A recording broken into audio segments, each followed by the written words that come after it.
Hi, welcome to the 14-day weather forecast. How are things looking as we head through the first half of February, the final month of the meteorological winter, of course?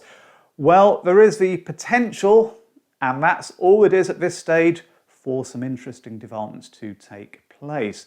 But as ever, it's essential to remain completely objective when looking at the data, and that is what I intend to be doing throughout this presentation.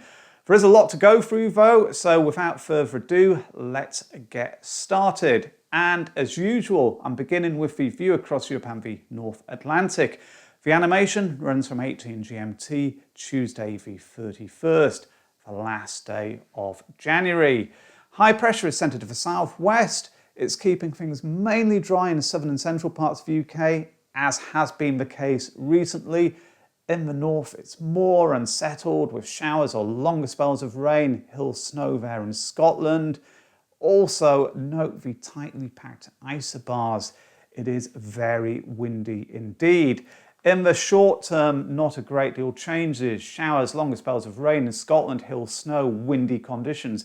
Mostly dry in southern and central Britain. As we go through the weekend though, the signs are the high pressure will be building northwards. This is midday Sunday and it's drier really in virtually the whole of the UK at this point. Just some showers there possibly pushing into the far southeastern corner. It really sets the theme though for the early part of next week because cold air is moving down across continental Europe and the indications are that some of that will be starting to filter across southern and central regions during the early part of next week. So Tuesday the 7th, Wednesday the 8th of February, if this is correct.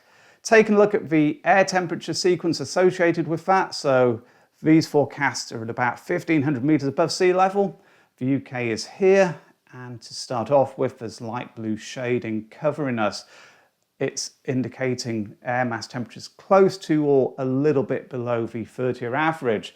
As I run this, what happens is milder air returns from the west for a time, but then as we go into the early part of next week, the very cold air floods down across continental Europe and it starts making its way towards the United Kingdom here at the very, very end, with high pressure blocking off the Atlantic flow.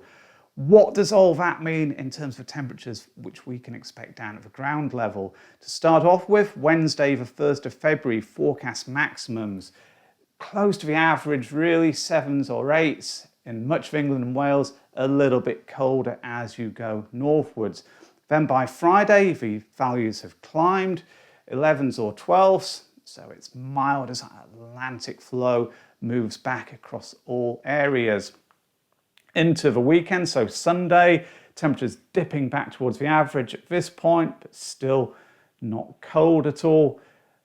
Tuesday though, at this point, the high pressure is becoming more influential, at least blocking off the Atlantic flow, and colder air is starting to filter in. Temperatures really dipping quite sharply here, maximums of 3 or 4 Celsius in southern and central parts of Britain. It's also cold as you go northwards, maybe just milder still in the far northwest. But I think there's quite a lot of uncertainty about how things will be developing towards the end of the first week, in terms of temperatures at least. So here's the Met Office Mogreps G ensemble plot showing temperature forecast for London. If you remember, an ensemble model is one which is run many times with the starting conditions slightly altered just to help account for uncertainty inherent in the present state of the atmosphere. What we can see is virtually all the runs are actually very closely clustered together through the first 4 or 5 days. The trend in temperatures is slightly upwards, reaching double figures, but then towards the end there, from around about the 5th or 6th of February, the spread starts to increase. There's a growing suggestion of colder nights, so perhaps a risk of frost returning. A few of the runs dipping down towards 0 Celsius, and remember this is for London, so in outlying areas it would be a little bit colder. Also, the forecast maximums are trending downwards, although as I say, there is quite a big spread there, so it's not given that it will be turning colder towards the end of the first week, but there is a significant chance of it doing so. In terms of wind speed, I just thought it would be useful to take a quick look at the MOGRE-XG projections for Glasgow and London, because I mentioned that it is windy in the north, at least early on.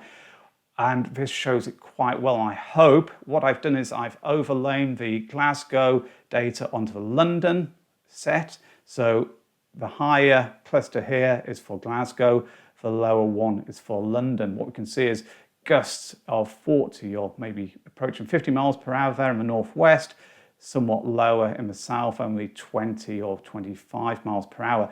Later on, the Glasgow runs tending to show higher forecast wind speeds than the London ones, which are mostly down here. But the key thing really is that towards the end, so from around about the 4th or 5th of February, the trend for all of the runs from Glasgow and London is downwards. It would suggest that high pressure is going to be having more influence at this point. So the isobars becoming more spaced out, low pressure probably further away from the UK, which would also support the likelihood of more settled conditions spreading northwards. In terms of the rainfall forecasts, therefore, here are the accumulations which for GFS and on the right and the ECM model on the left are predicting for days 0 to 5. Very, very small in southern and central regions. Most of the rain in the northwest, particularly western Scotland, where the amounts are very significant. Moving forwards to the 0 to 10 day period, general pattern for both of these models is the same. It's remaining wettest in the northwest. Parts of western Scotland there seeing forecast totals of over 100 millimetres according to both the GFS and the ECM models. But in southern and central parts of Britain, the values have hardly shifted at all from the 0 to 5 day period. In fact, a significant number of locations throughout are recording 0 millimetres in total, according to both the ECM and the GFS models. Good agreement, therefore, that the most unsettled and the wettest conditions will be in the northwest of the UK, especially through days 0 to 5. So, do the deterministic models all agree with each other towards the end of the first week, or have they all gone off in different directions? Here's the GFS, which the animation was based on Tuesday, the 7th of February. High pressure there having a lot of influence. Here's the cold air over continental Europe starting to make its way towards at least the southern part of the UK. The Canadian model shows something similar at the same time, high pressure being very dominant. The German icon, a little bit different. High pressure is influential, and there's the very cold air here over Central Europe. But as I say, there are a few differences here. And next, the European ECM, it's similar to the GFS, high pressure. The cold continental air starting to feed towards the UK, maybe not making it. And finally, the UK Met Office model, high pressure and the cold air a little bit further east, an area of low pressure close to the northwest, keeping things potentially more unsettled there in western Scotland. I think, as ever, the details varying, but there is good agreement towards the end of the first week about high pressure being a significant player. What is far less certain is whether or not that cold air to the east will be starting to feed into at least southern and central parts of the United Kingdom or not. Well, how are things looking as we go through week 2? As ever, at this range, it's all about trends and probabilities, and I usually start off with the ensemble data, but I'm going to make an exception this week and just take a quick look at a few of the deterministic models at 10 days ahead, effectively. So Friday, the 10th of February, 00 GMT. This is from the European deterministic run. Here's the UK under this red oblong I've put up. The thing I wanted to highlight is that the very cold air is staying to the east, to the southeast. The Canadian model at the same time, it's showing something similar. although on this one, there are more indications perhaps that cold air is beginning to filter towards the UK, but at this point it hasn't reached it. But finally, the GFS, which the initial animation was based upon, this one has that cold air pushing in from the east across much of the United Kingdom by the 10th of February. There would be much colder conditions developing in the UK if this is correct. But is it?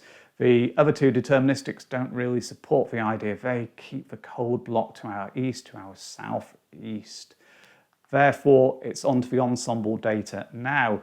And here's the 16-day GEFS plot for London. Air mass temperatures across the top.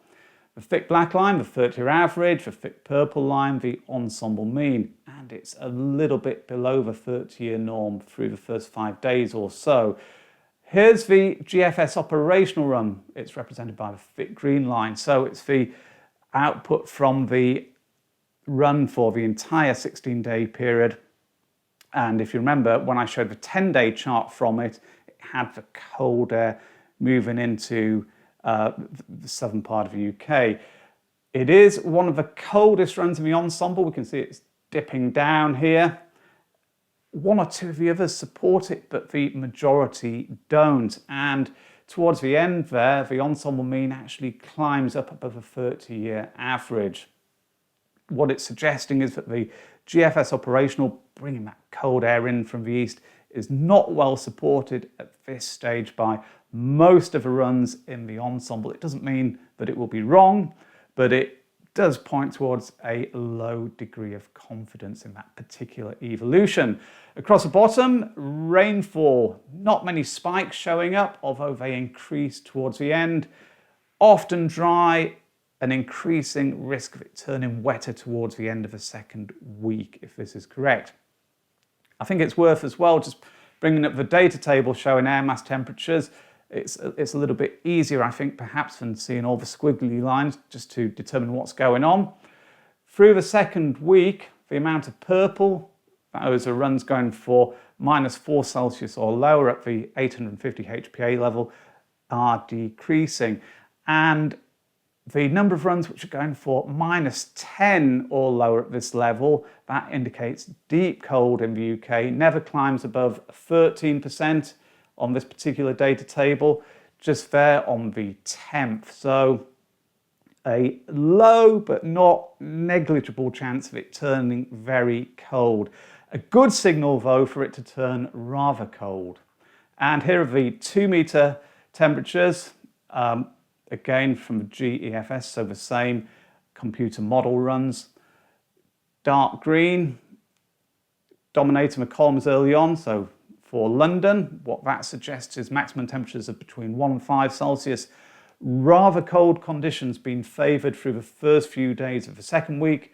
Towards the end though, the amount of light green increases in the columns. Each column represents the forecast maximum temperatures for one day. There's also a little bit of yellow showing up there. To summarise that, I would say rather cold conditions are likely early on, trending back towards or a little bit above the average later. The chance of it being very cold is low. There's just a little bit of blue there. 3% indicates one of the runs in the ensemble, and it's quite likely that some of the dark greens are in the cold or very cold category rather than rather cold. But all in all, rather cold through the first few days being the favoured scenario, according to this, somewhat milder later. Going up to Manchester, it's a similar story in terms of the air temperature profile. Likewise, fairly dry early on, really not many spikes there at all. Towards the end, the number though increases. I didn't mention the snow row on the London chart, but the values were low, and likewise here on the Manchester one, they're not climbing above 7. The maximum can be 33. Here's the data table showing air mass temperatures for Manchester. It's a similar story to the London one. And 2-meter temperatures also quite similar. Rather cold conditions early on with the dark greens. The amount of light green starting to rise, though, as we go towards the end of the second week. Up to Glasgow, it's once more not a great deal of difference in terms of the air temperature profile, close to or slightly below the average for much of the week. Here's the thick green line representing the GFS operational. You can see that later on it drops down to be one of the coldest or the coldest in the ensemble. In terms of the rain or snow risk along the bottom, there are more spikes than were on the London and Manchester plots, but even so, it's not overly wet. In fact, it's probably quite dry through the first few days, although there is a chance of rain throughout, but not huge amounts of it. Will it be rain or snow? The snow row values, again, rather low, although towards the end there, around Valentine's Day, they climb to 10, which is 10 out of 33, so just less than a 1 in 3 chance of snow falling. And of course, snow row values do not indicate accumulations. It could just be a few flakes of snow mixed into a shower. The air mass temperature data table for Glasgow, very, very similar to the London one. If anything, I think the number of runs bringing in -10 or lower, you can see in the parenthesis, the percentage is a fraction lower than it was on the London data table. It reaches, the highest value it reaches here is 10%. I think on London it was 13%. So just what you would expect if the winds are coming from the east, if that's where the very cold source is, it's more likely to push into the southern half of the UK than into the northwest. But not a great deal in it at all. Very, very little difference.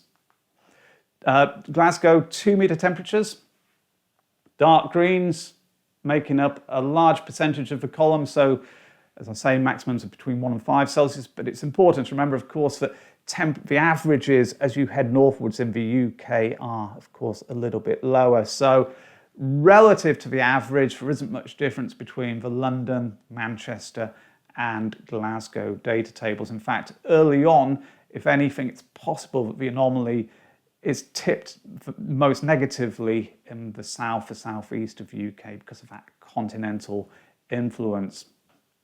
10-day GEFS, mean surface level pressure plot. So it's generated by averaging out all of the runs in the ensemble. Friday, the 10th of February, high pressure, having a lot of influence. It's difficult to say where it would be centered from this particular chart, maybe somewhere around here, and the question is whether or not we would end up with that cold continental flow continuing.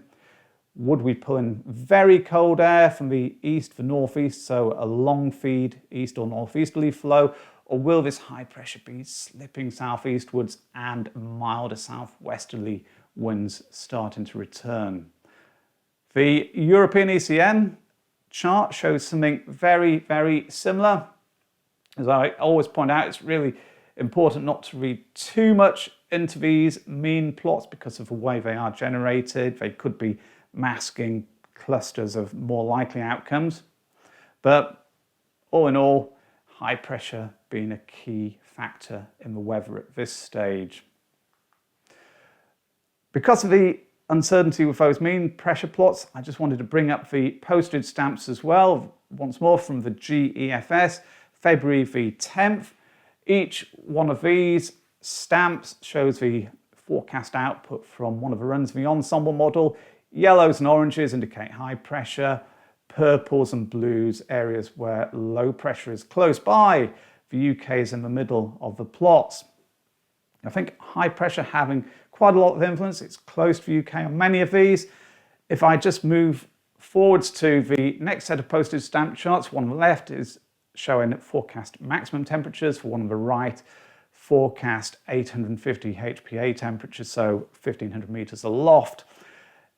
What they suggest is that very cold air aloft is unlikely. On the right-hand chart, it's shown by the blue shading, so for about 4 runs there out of a total 32 plots, which are going for very cold upper level air moving across the United Kingdom. But the 2-meter temperature postage stamp plot on the left suggests that there is a high likelihood of rather cold conditions down at the ground level. And what that points towards is that high pressure will be having a lot of influence. A beast from the east pattern, so a long fetch, easterly or northeasterly, is not likely. But with winds coming off the near continent, it may well be rather cold relative to the average, but not very cold, and it wouldn't be a snowy picture either. Just it's worth taking a look at the data tables showing mean surface level pressure to see how the forecasts from the GEFS develop through the second week. On the left, London; on the right, Edinburgh. The oranges show high pressure, the reds very high values, the yellows close to or above the average mostly, with the greens, blues and purples showing lower pressure. The signal, quite strong once more, is for high pressure to be continuing to have a lot of influence through week 2, more so in the south on the London chart than in the north, the Edinburgh one. But even up there, it does look as though high pressure will be continuing to be a significant player. Just towards the end, more of the runs are bringing in areas of low pressure, which would signal that transition back to more changeable or unsettled weather. Sudden stratospheric warming, just a quick update.